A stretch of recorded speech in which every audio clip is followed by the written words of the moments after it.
Viewers welcome back in our programme ji doctor साहब साडी अगली ईमेल आई है वीर खुशवंत सिंह ढिल्लो जी दी आस्ट्रेलिया तो ये लिखते हैं डॉक्टर साहब नीलम भैन जी ਅਤੇ TV 84 ਦੇ ਸਾਰੇ ਦਰਸ਼ਕਾਂ ਤੇ ਸਰੋਤਿਆਂ ਨੂੰ ਦੋਵੇਂ ਹੱਥ ਜੋੜ ਕੇ ਵਾਹਿਗੁਰੂ ਜੀ ਕਾ ਖਾਲਸਾ ਵਾਹਿਗੁਰੂ ਜੀ ਕੀ ਫਤਿਹ।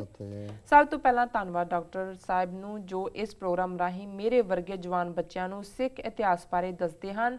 ਡਾਕਟਰ ਸਾਹਿਬ ਮੈਂ ਜਦ ਵੀ ਕਿਸੇ ਸਿੱਖ ਨਾਲ ਖਾਲਿਸਤਾਨ ਬਾਰੇ ਗੱਲ ਕਰਦਾ ਹਾਂ ਤਾਂ 60% ਲੋਕ ਕਹਿੰਦੇ ਨੇ ਵਿਚਾਰੇ ਹਿੰਦੂਆਂ ਦਾ ਕੀ ਹੋਵੇਗਾ। ਮੇਰੇ ਪਿਤਾ ਕਹਿੰਦੇ ਹਾਂ ਸਨ ਸਿੱਖ ਨੂੰ ਹਿੰਦੂ ਨਾਲ ਕੋਈ ਨਫ਼ਰਤ ਨਹੀਂ, ਹਿੰਦੂ ਵੀ ਖਾਲਿਸਤਾਨ ਵਿੱਚ ਫਸਟ ਕਲਾਸ ਸਿਟੀਜ਼ਨ ਬਣ ਕੇ ਰਹੇਗਾ ਕਿਉਂਕਿ ਸਿੱਖਾਂ ਨੇ ਹਿੰਦੂਆਂ ਵਾਸਤੇ ਬਹੁਤ ਕੁਰਬਾਨੀਆਂ ਕੀਤੀਆਂ ਹਨ। ਇਸ ਲਈ ਸਿੱਖ ਇਹਨਾਂ ਨੂੰ ਕਿਵੇਂ ਨਫ਼ਰਤ ਕਰ ਸਕਦੇ ਹਨ ਕਿ ਹਿੰਦੂ ਖਾਲਿਸਤਾਨ ਵਿੱਚ ਸੇਫ ਨਹੀਂ ਹੋਣਗੇ ਤਾਂ ਕੀ ਕੀਤਾ ਜਾ ਸਕਦਾ ਹੈ। ਅਸੀਂ ਤਾਂ ਹਿੰਦੂਆਂ ਬਾਰੇ ਬਹੁਤ ਸੋਚਦੇ ਹਾਂ ਪਰ ਕੋਈ ਹਿੰਦੂ ਇਹ ਨਹੀਂ ਕਹਿੰਦਾ ਕਿ ਸਿੱਖਾਂ ਨੂੰ ਉਹਨਾਂ ਦਾ ਹੱਕ ਦਿਓ। ਕਿਰਪਾ ਕਰਕੇ ਆਪਣੇ ਵਿਚਾਰ ਦੱਸੋ, ਤੁਹਾਡਾ ਤਹਿ ਦਿਲੋਂ ਧੰਨਵਾਦੀ ਹੋਵਾਂਗਾ ਜੀ ਡਾਕਟਰ ਸਾਹਿਬ। ਵੀਰ खुशवंत सिंह ढिल्लों जी का बहुत बहुत धन्यवाद। उन्होंने सानू आस्ट्रेलिया तो लिखे जी, उन्होंने शलाघा के शब्द कहे ने कि असी यंगर जनरेशन नूं सिख इतिहास नाल जोड़ते हैं। सानू भी खुशी हुंदी है जदों साडे यंगर जनरेशन दे बच्चे बच्चियां साडे नाल राबता करते हैं, लिखते हैं, टैलीफोनिक कन्वरसेशन हुंदी है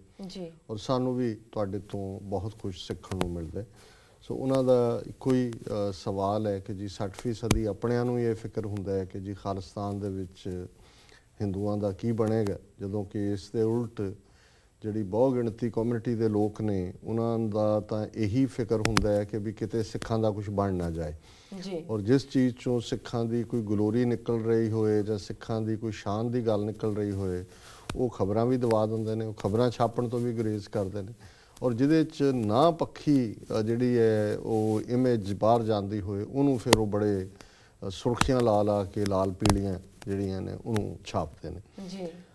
गल देखो ज़ाहिर है इहदे च एक पार्ट तां मैं समझदा है कि जिहड़ा साडे विचला खुलापन है।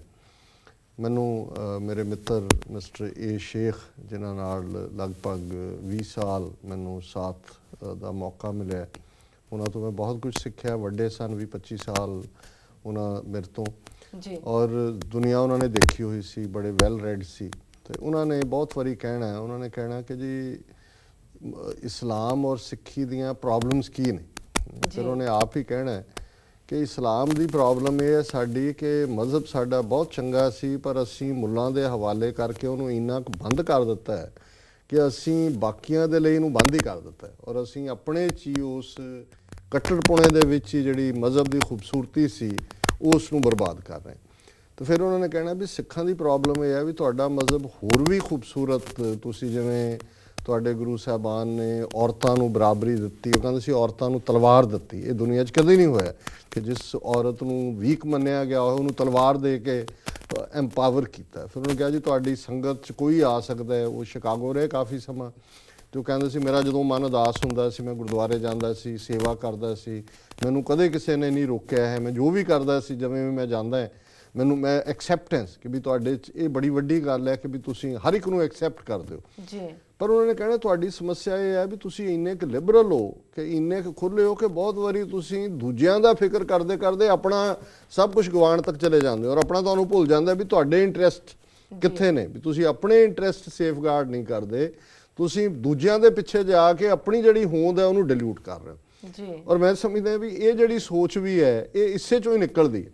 एक तां ये पार्ट है कि जिथे असी हालत तो अज साडी ये है कि भी साडी जवानी 65-70 पर, और मैनू बड़ा दुख होया एक स्टोरी सी बठिंडे दी हुण जदों दा ये बादलकियां नूं झटका लग्या इलैक्शनां दे विच तां इन्हां ने अजकल ड्रामेबाजी शुरू की हुई है कि जी असी ड्रग डी एडिक्शन करनी है। पंजाब दे विच खुल रहे हैं सेंटर दवा दा, अमली भी सारे फड़ के अंदर दे ते हस्पताल भी खुलण लग गए, डॉक्टरां नूं भी कहा जी तुसीं करो जी। और शायद बठिंडे दे विच एक जिहड़ा चंगा कोई सेंटर खुलिया, इत्थे कोई 4 चंगे डॉक्टर आए होने ने, उहदे बाहर दी तस्वीर सी कि जिहड़े ड्रग डी एडिक्शन दे लई आए ने उन्हां दे विच इन्नी वड्डी गिणती च बीबियां, जवान बच्चियां, छोटियां बच्चियां और हर उम्र दे पूरा मैनूं लग्या भी ये पंजाब दा हाल हो गया। बंदियां दे तां नशे ही होण, चलो फिगर तां असीं भी कहंदे आ भी 65-70% मुंडे 40% कुड़ियां, पर पब्लिक उस पिक्चर दे विच एक शॉकिंग गल है ਔਰ ਇਹ ਜਿਹੜੀ ਹੁਣ ਡਰਾਮੇਬਾਜ਼ੀ ਕਰ ਰਹੇ ਨੇ ਵੀ ਇਹਨਾਂ ਨੂੰ ਨਜ਼ਰ ਨਹੀਂ ਆਇਆ ਵੀ ਇਹ 5ਵੀਂ ਵਾਰ ਮੁੱਖ ਮੰਤਰੀ ਬਣਿਆ ਪੰਜਾਬ 'ਚ, ਰਾਤੋਂ ਰਾਤ ਤਾਂ ਨਹੀਂ ਡਰੱਗਸ ਆ ਗਈਆਂ ਜੀ ਔਰ ਕੌਣ ਲੈ ਕੇ ਆਇਆ। ਪਰ ਗੱਲ ਇਹ ਹੈ ਵੀ ਸਾਡੀ ਓਪਨਨੈਸ ਦਾ ਹਾਲ ਅੱਜ ਇਹ ਹੈ ਕਿ ਵੀ ਅਸੀਂ ਉਧਰ ਤਾਂ ਫਿਕਰ ਕਰ ਰਹੇ ਹਾਂ, ਪਰ ਜਿਨ੍ਹਾਂ ਨੇ ਲਿਆ ਕੇ ਸਾਡੀ ਜਵਾਨੀ ਗਰਕ ਕਰ ਦਿੱਤੀ, ਜਿਨ੍ਹਾਂ ਦੇ ਥੱਲੇ ਅੱਜ ਹਾਲਤ ਇਹ ਹੈ ਕਿ ਇਹ ਖਬਰਾਂ ਹੁਣ ਦੱਬ ਜਾਂਦੀਆਂ ਨੇ ਕਿ ਜੀ ਕਿਵੇਂ ਗੁਰੂ ਗ੍ਰੰਥ ਸਾਹਿਬ ਦੇ ਸਰੂਪ ਕਿੱਥੇ ਅਪਮਾਨਿਤ ਹੋ ਰਹੇ ਨੇ, ਕਿੱਥੇ ਕੀ ਹੋ ਰਿਹਾ ਹੈ। ਇੱਕ ਆ ਸ਼ਿਮਲੇ 'ਚ ਦਾ ਵਿੱਚ ਰਹਿੰਦਾ ਜੰਮੂ ਦਾ ਕੋਈ ਪ੍ਰੋਫੈਸਰ ਜਿਹੜਾ ਹੈ ਅਸਿਸਟੈਂਟ ਲੈਕਚਰ, ਉਹਨੇ ਗੁਰੂ ਨਾਨਕ ਸਾਹਿਬ ਬਾਰੇ ਐਸੀ ਭੱਦੀ ਟਿੱਪਣੀ ਜਿਹੜੀ ਹੈ ਆਪਣੀ ਪ੍ਰੋਪਰ ਆਈਡੀ ਦੇ ਉੱਤੇ ਕੀਤੀ। ਕੋਈ ਨਾ ਕੋਈ ਖਬਰ ਜਿਹੜੀ ਹੈ ਇਤਿਹਾਸ ਦੀਆਂ ਕਿਤਾਬਾਂ ਦੇਖ ਲਓ, ਹਰਿਆਣੇ ਦੇ ਹਵਾਲੇ ਨਾਲ ਕੋਈ ਮੈਂ ਕੱਲ ਪਰਸੋਂ ਦੇਖ ਰਿਹਾ ਸੀ ਕਿਤਾਬ ਜਿਹਦੇ 'ਚ ਗੁਰੂ ਤੇਗ ਬਹਾਦਰ ਸਾਹਿਬ 10ਵੇਂ ਪਾਤਸ਼ਾਹ ਬਾਰੇ ਬੜੀ ਅਪਮਾਨਜਨਕ ਸ਼ਬਦਾਵਲੀ ਹੈ। ਇਹ ਹਰ ਚੌਥੇ ਦਿਨ ਦੀ ਗੱਲ ਹੋਈ। ਹੁਣ ਇਹ ਜਿਹੜੀ ਕਲਾਸ ਹੈ ਇਹਨਾਂ ਨੂੰ ਇਹ ਸਮਝ ਨਹੀਂ ਆਉਂਦੀ ਕਿ ਵੀ ਅਸੀਂ ਇਸ ਗੱਲ ਨੂੰ ਹਾਈਲਾਈਟ ਕਰੀਏ ਕਿ ਕਿਵੇਂ ਸਾਡੇ ਨਾਲ ਉਸ ਸਿਸਟਮ ਦੇ ਵਿੱਚ ਕਿਸ ਲੈਵਲ ਦੇ ਉੱਤੇ ਡਿਸਕ੍ਰਿਮੀਨੇਸ਼ਨ ਹੋ ਰਹੀ ਹੈ। ਆ ਹੁਣ ਇੱਕ ਖਬਰ ਇੰਦੌਰ ਦੇ ਹਵਾਲੇ ਨਾਲ ਸੀ, ਪ੍ਰੈਜ਼ੀਡੈਂਟ ਉੱਥੇ ਆਇਆ ਪ੍ਰਣਾਬ ਮੁਖਰਜੀ ਕਨਵੋਕੇਸ਼ਨ ਦੇ ਉੱਤੇ, ਉਸ ਯੂਨੀਵਰਸਿਟੀ ਦਾ ਇੱਕ ਪ੍ਰੋਫੈਸਰ ਸੈਲੂਜਰ ਜਿਹੜਾ ਅੰਮ੍ਰਿਤਧਾਰੀ ਸਿੰਘ ਹੈ, ਉਹ ਕਿਰਪਾਨ ਪਾ ਕੇ ਅੰਦਰ ਜਾਣ ਲੱਗਾ, ਸਿਕਿਉਰਿਟੀ ਵਾਲਿਆਂ ਨੇ ਰੋਕ ਦਿੱਤਾ। ਉਹਨੇ ਕਿਹਾ ਕਿ ਜੀ ਮੈਂ ਪ੍ਰੋਫੈਸਰ ਹਾਂ ਇੱਥੇ, ਆ ਮੇਰੇ ਕੋਲ ਇਨਵੀਟੇਸ਼ਨ ਹੈ, ਮੈਂ ਤਾਂ ਪੜ੍ਹਾਉਂਦਾ ਇੱਥੇ, ਪਰ ਉਹਨੂੰ ਉਹਨਾਂ ਨੇ ਜਾਣ ਦੀ ਆਗਿਆ ਨਹੀਂ ਦਿੱਤੀ, ਉਹਨੇ ਉਹ ਕਨਵੋਕੇਸ਼ਨ 'ਚ ਨਹੀਂ ਜਾ ਸਕਿਆ। ਹੁਣ ਅੱਜ ਹਾਲ ਇਹ ਹੈ ਵੀ ਇਹ ਇਹਨਾਂ ਨੂੰ ਨਜ਼ਰ ਨਹੀਂ ਆਉਂਦਾ ਕਿ ਜਿਸ ਭਾਰਤ ਦੇ ਕਨਸਟੀਟਿਊਸ਼ਨ ਦੇ ਵਿੱਚ right to wear and carry a kirpan ਇਹ ਹੱਕ ਦਿੱਤਾ ਹੋਇਆ ਹੈ, ਉਸ ਮੁਲਕ ਦੀ ਆਲਾ ਯੂਨੀਵਰਸਿਟੀ ਦੇ ਵਿੱਚ ਪੜ੍ਹਾਉਣ ਵਾਲਾ ਪ੍ਰੋਫੈਸਰ, ਹਾਲਾਂਕਿ ਜੇ ਕਾਮਨ ਕੋਈ ਕੈਂਡੀਡੇਟ ਦੇ ਪੇਰੈਂਟਸ ਵੀ ਉਹਦੇ 'ਚ ਆਉਂਦੇ, ਉਹ ਅੰਮ੍ਰਿਤਧਾਰੀ ਨੇ, ਉਹਨਾਂ ਦਾ ਹੱਕ ਹੈ ਕਿ ਉਹ ਪੰਜ ਕਕਾਰੀ ਜਿਹੜਾ ਹੈ ਆਪਣਾ ਉਹ ਧਾਰਨ ਕਰਕੇ ਕਿਤੇ ਵੀ ਜਾ ਸਕਣ।